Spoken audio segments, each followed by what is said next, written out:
منظور پشتین کو حراست میں لے کر صوبہ بدر کر دیا گیا۔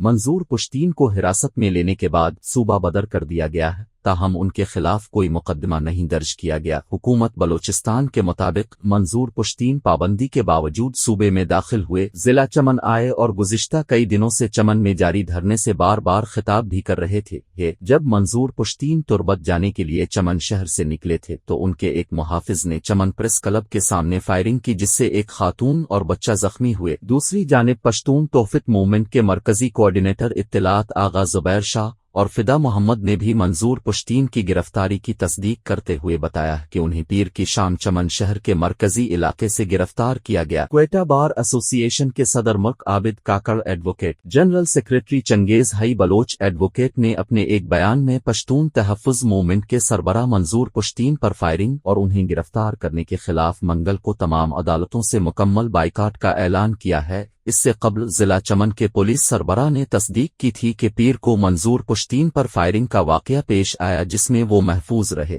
دوسری جانب بلوچستان پولیس نے منگل کی صبح سربراہ پی ٹی ایم منظور پشتین کو خیبر پختونخوا میں ڈی آئی خان پولیس کے حوالے کر دیا۔ منظور پشتین نے آج بلوچستان کے علاقے تربت میں 13 روز سے جاری دھرنے میں شرکت کے لیے پہنچنا تھا، تاہم منظور پشتین کی گرفتاری کے خلاف آج کیچ اور تربت میں مکمل ہڑتال کی جا رہی ہے، جبکہ کوئٹہ بار ایسوسی ایشن کی کال پر کوئٹہ میں وکلا عدالتوں میں پیش نہیں ہو